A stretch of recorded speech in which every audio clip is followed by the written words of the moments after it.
Kagugwa ali luddawa Sheeka Kagugwa right Munange mujeba alikoje mutuusa Kenya nabagamba naku lwa boxing dde lwa kusumula ma box ga violence zali zilyawo nga zile Sheeka Kagugwa amyuka ambassador wa Uganda e Saudi Arabia nga jjato komoko omugambo nga alumba Kyagulanyi alumba enkyukakyuka kumbe ne Sheeka Kagugwa nabagamba lyagira NRM ayina ebikolobero ebibye Sheeka Kagugwa buno baka bagenda bukuwa era mukutuukeko bulungi ekisookera ddala Sheeka Kagugwa naye ali mu lukwata njita singazi ani amanyi lukwata njita singazi giwandiike wa mala okunywa ku mazzi naye atugenda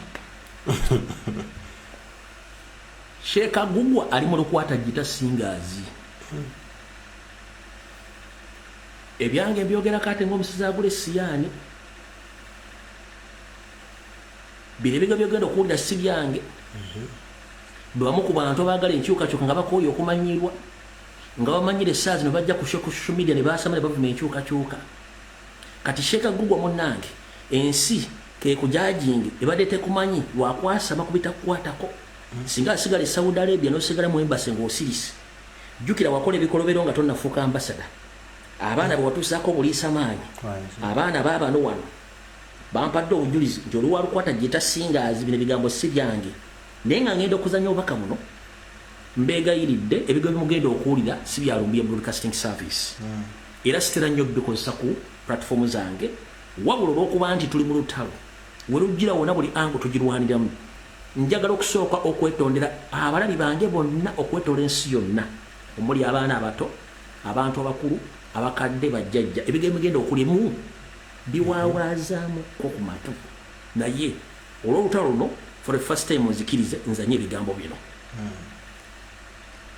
nsaba kubeetondera mwenna abawuliriza abange omuli abaana abato abantu abakulu bajjajjaffe n'abantu abakulu ab'ekitiibwa for the first time lwa munzikirize mu lutalo luno nakulekera n'otomulekera ennyanja ekuttombera ebigambo bigenda okulimu tebigenda basanyusa n'ensose beetula nabbasaba mu biwulirize bulungi nnyo Sheeka Kagugwa yaani era lwaki awagira Museveni nga bulijjo bino ebigambo by'omu ku baana abakwate Sheeka Kagugwa be yaliisa ogw'obuliisa maanyi ulira gwe musindikire olaba ogw'ogusheeka ogwe ogw'ogusheeka gwatusomesanga oluwalabu Kawempe Paabu naye ogw'ogusheeka gwebaka ku baana abato twali mu siniya 1 ogwo ogusajja gwebakanga ku baana tugenda otegeera nga ffenna mu kiraasi gutwebaseebaseeko okitegeera kuva ddanga gulina ssente gulabika kuva ddanga gukolera Museveni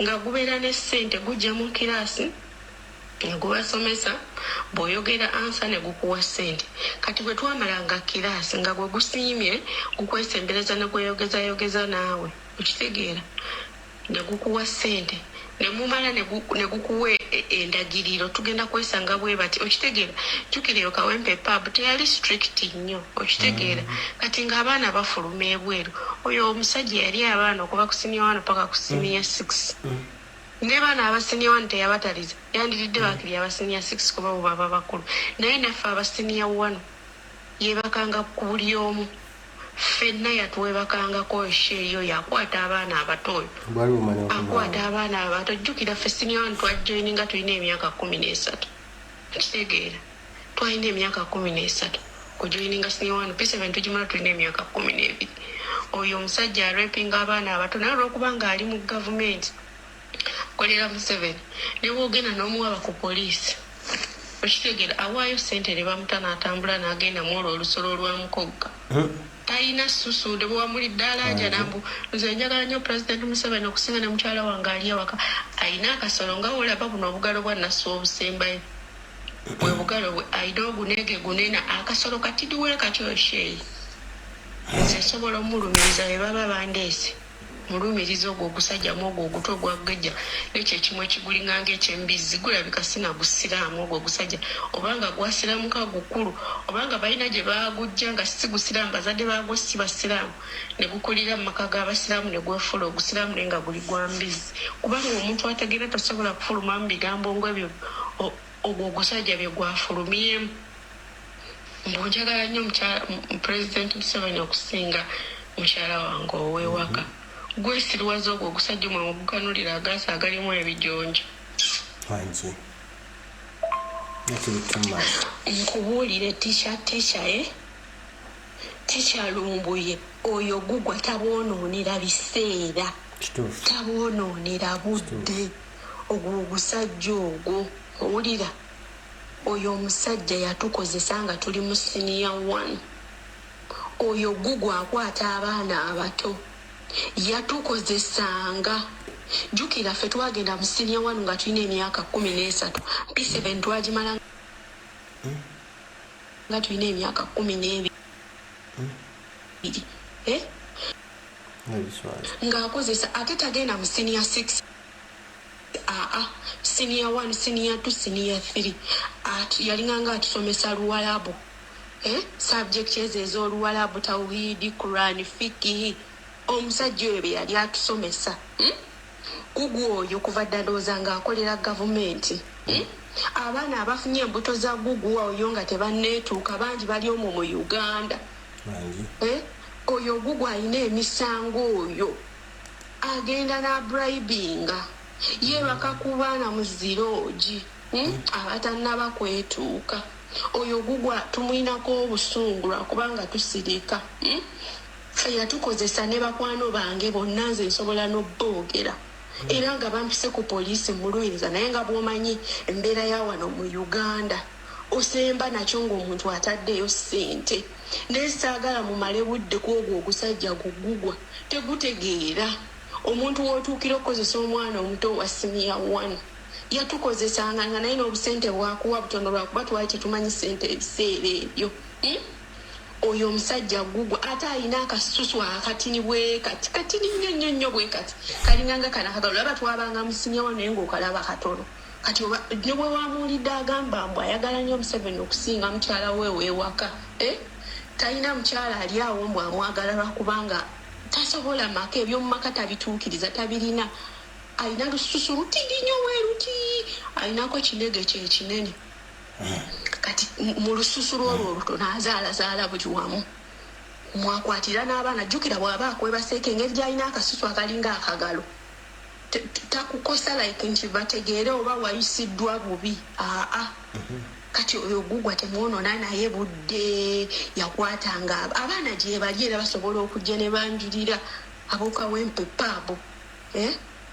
Oyo omusajja mubi nnyo oyo gugwa oyo. Nze ate nina ekirowoozo nti gugwa balabika bamuleeta buleesi mu famire mwe yakulira nga si musiraamu n'afuuka omusiraamu oluvannyuma teyali musiraamu. Okitegeera kubanga omuntu omusiraamu tasobola kwogera nga gugwa. Banange gugwa musiru nnyo ate teyayigirizibwa.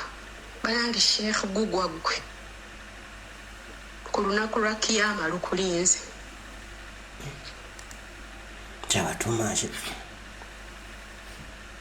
bibuulidde bigambo bya concerned citizen. Tagenda ku poliisi. Toli gye muwuliddemu ekulaga obusungu n'ennyiike ey'abasajja abakulu abeemagazza nga kuba akasibe ku ggaali nga bakola ebikolobero ku baana abato nga balowooza abaana tebagenda kukula kutegeera. So n'olw'ensonga eyo Sheikh Gugwa wonna wooli amyuka ambassador wa Uganda e Saudi Arabia emisango gye giri mu Uganda empya ojjajjooza kubanga abaana we bali lwaka basanya nga bakyali bato omu y'omu ku bo ate n'abali bagenda kujja. Eno TV amawulire gaayo nze musasi nze musomi ate nze munoonyereza. Tegaliiko editor tegaliiko producer kuba nze ngasoma kati bisigadde mujja bitegeera. Oyo naye tumumaze tetumuddako kala tuvuddewo bwe tumala okuvaawo ku lunaku president lwe yali Entebbe. President lwe yali Entebbe poliisi n'amagye ne geekola ekigenyi. Video nabawaya ange emu ngenda bawa ange ey'okubiri mulyoke mugire bulungi naye nga sinagenda ku ango yakubiri. Kale musooke musekemu eddakiika emu.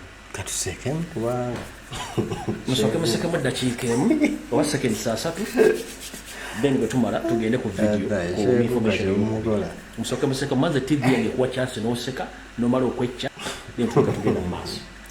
Lwaki tebamukwata? Lwaki poliisi temukwata?